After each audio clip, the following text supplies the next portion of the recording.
राधे राधे मेरे प्यारे साथियों, कैसे हैं आप सब। दोस्तों, आज जो कहानी लेकर आई हूँ, यह कहानी हम सबको एक बहुत बड़ी सीख देकर जाने वाली है कि समय कभी एक जैसा नहीं रहता। वह एक ना एक दिन बदलता जरूर है। कोई ज़रूरी नहीं है कि अगर आज हम बहुत धनवान या शक्तिशाली हो तो कल भी इसी प्रकार ही रहे। हो सकता है कि कल जब तक वक्त का पहिया घूमे तो हमारी किस्मत पूरी तरह घूम जाए।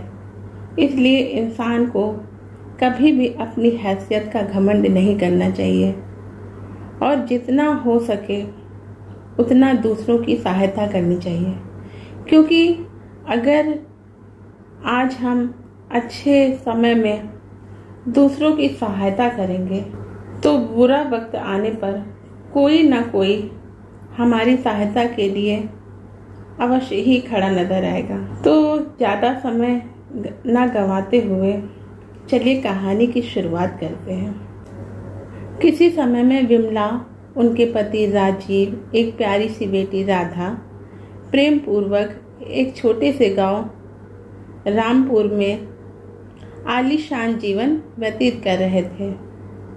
राजवीर गांव के बड़े और संपन्न किसानों में से एक था। उसके पास काफी पुश्तैनी जमीनें थी जो बहुत ही उपजाऊ थी। उसके पास खेती के द्वारा इतना अनाज इकट्ठा हो जाया करता था जिसे वह शहर में बेचकर अच्छा मुनाफा कमा लिया करता था। उसके पास धन धान की कोई कमी नहीं थी। गांव में उसका मकान सबसे आलीशान हुआ करता था। उसके घर में हर चीज की सुख सुविधा थी। नौकर चाकर भी हुआ करते थे। वह अपनी प्यारी सी बच्ची श्री राधा पर जान छिड़कता था। उसके मुंह से कही गई हर फरमाइश को वह मिनटों में पूरा कर दिया करता था। उसने पढ़ने के लिए श्री राधा जी का दाखिला पास के शहर में एक नामचीन स्कूल में करवा दिया था। स्कूल की बस श्री राधा जी को गांव में लेने आया करती थी, जिसे देखकर अन्य गांव वाले गहरे आश्चर्य में पड़ जाते थे कि इतने बड़े स्कूल की बस हमारे छोटे से गांव में एक बच्चे को लेने छोड़ने आती है। यूं तो राजवीर एक भला आदमी था। वह दूसरों की मदद भी किया करता था, पर कहीं न कहीं अपने पैसों की शेखी बघारना अच्छा लगता था। जब भी वह कोई नई गाड़ी लेकर आता या कोई नया कार्यक्रम करता तो दोस्तों वो गांव में बहुत बड़ा जलसा किया करता था, ताकि वह गांव वालों को दिखा सके और उनकी प्रशंसा सुन सके। अपनी बच्ची का दाखिला भी उसने जानबूझकर शहर के एक नामचीन स्कूल में करवा रखा था, ताकि वह अपनी हैसियत जता सके। उसकी इस आदत से उसकी पत्नी विमला बहुत परेशान रहा करती थी। विमला एक नेक दिल और सादगी भरा जीवन जीने वाली गृहिणी थी। वह राजवीर को कई मौके पर यह समझाने का प्रयास किया करती थी कि इस तरह वह अपने पैसों का दिखावा ना करे, क्योंकि पैसों का दिखावा करना अच्छी बात नहीं है। समय कभी एक जैसा नहीं रहता। आज हमारा समय बहुत अच्छा चल रहा है तो हमें पैसों का दिखावा नहीं करना चाहिए। समय का पहिया घूमने पर ऊँट किस करवट जाके बैठ जाएगा या कोई नहीं जानता। आपकी देखा देखी आपकी बिटिया में भी यह बुराई अब धीरे धीरे घर कर रही है। वह अपनी गांव की सहेलियों के बीच नए नए खिलौने और कपड़ों का दिखावा करती है और अपनी सहेलियों के पुराने कपड़ों का मजाक उड़ाया करती है। यह बिल्कुल भी ठीक बात नहीं है। राजवीर ने विमला द्वारा इन कही गई बातों को सुना पर इसे हंसी में उड़ा दिया और विमला की कही गई बातों पर बिल्कुल भी ध्यान नहीं दिया। गांव में कुछ लोग ऐसे भी थे जो राजवीर से बहुत ईर्ष्या किया करते थे। यूं तो राजवीर के सामने पड़ जाने पे वे उसकी तारीफ क्या करते थे, परंतु मन ही मन उससे जलन क्या करते थे।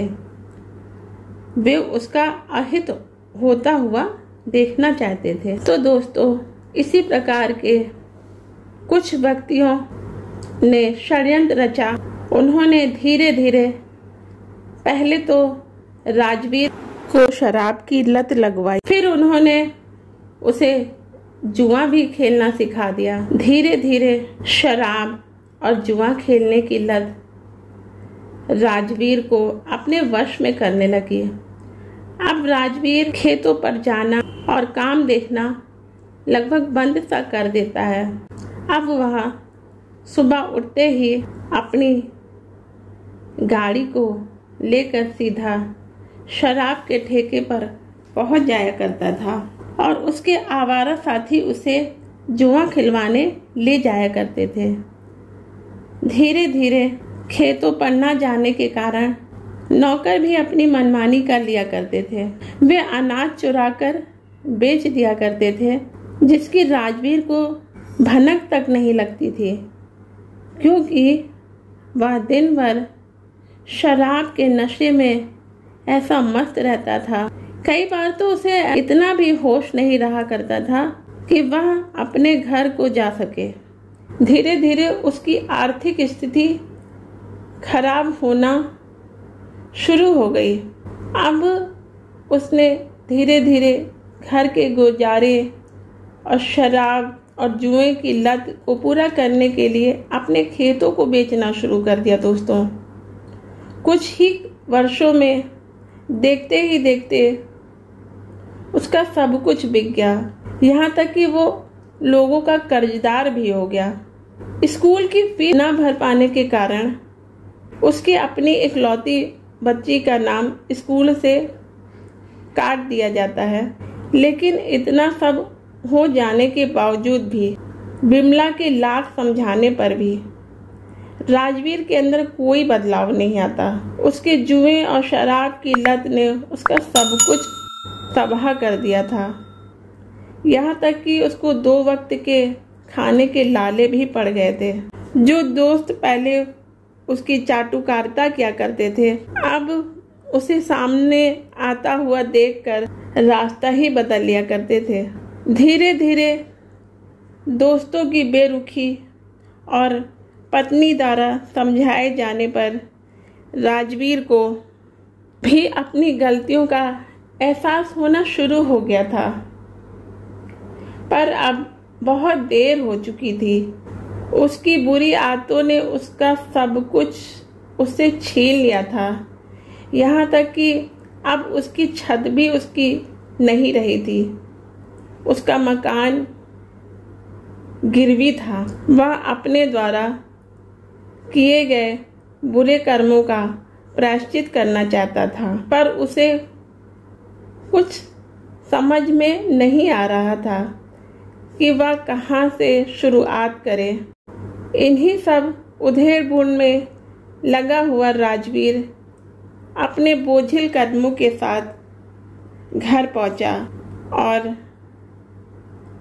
अपने मन की सारी बात अपनी पत्नी विमला को बताई और उससे यह प्रण भी किया कि वह जीवन में दोबारा कभी ऐसा नहीं करेगा और ना ही कभी किसी के आगे अपने गुणों का या अपनी हैसियत का बखान करेगा, क्योंकि वही लोग आज उसका मजाक उड़ा रहे थे जो एक समय में उसकी चाटुकारिता किया करते थे। राजवीर कि प्रायश्चित भरी आंखों को देखकर और उसके मन के भावों को जानने के बाद विमला ने यह हौसला दिया कि आज मुझे यह विश्वास हो गया है कि आपके द्वारा की गई गलतियों का आपको एहसास है। आज आप सच्चे मन से अपना प्रायश्चित करना चाहते हैं। इंसान के जीवन में यदि उसे अपनी गलती का एहसास हो जाए और वह उसे बदलना चाहे तो उसे सिर्फ दृढ़ इच्छा शक्ति और उसके हौसले की ज़रूरत होती है। तो दोस्तों, आपने वह कहावत तो ज़रूर ही सुनी होगी, जब जागो तब सवेरा। तभी विमला अपने पति राजवीर से कहती है, अरे हम लोगों का अभी कुछ भी नहीं गया है। पैसे का नुकसान कोई नुकसान नहीं होता। पैसा तो दोबारा कमाया जा सकता है, सिर्फ इंसान को हौसले की ज़रूरत है। आप परेशान मत होइए। जब मैंने आपको गलत रास्ते पर जाते हुए देखा था तो मैंने कुछ जेवरात और अपनी एक ज़मीन के कागज़ आपकी नज़र से बचाकर अपनी माँ के पास रख दिए थे ताकि बुरे वक्त में काम आ सके। मैं कल ही अपनी माँ के घर जाकर अपनी ज़मीन के कागज़ और जेवरात वापस ले आऊँगी। आप उस ज़मीन पे नए सिरे से खेती करना शुरू करिए और पूरी मेहनत और ईमानदारी के साथ काम शुरू करिए और मेरे द्वारा लाए हुए जेवरों को बेचकर अपना घर छुड़वा लीजिए और श्री राधा का फिर से किसी अच्छे स्कूल में दाखिला करवा दीजिए। विमला की कही गई बातों को सुनकर राजवीर की आंखों से आंसू बह निकले। उसने अपने बच्चे की कसम खाई कि अब वह जीवन में दोबारा यह गलतियां नहीं दोहराएगा और पूरी मेहनत और ईमानदारी के साथ खेतों में काम करके एक दिन वह अपना खोया हुआ सब कुछ फिर से हासिल कर लेगा। इतना कहकर उसने श्री राधा और अपनी प्यारी सी पत्नी विमला को गले से लगा लिया। तो दोस्तों, आपको यह कहानी कैसी लगी कमेंट्स बॉक्स में बताना मत भूलिएगा। मिलते हैं किसी और कहानी में, तब तक के लिए राधे राधे।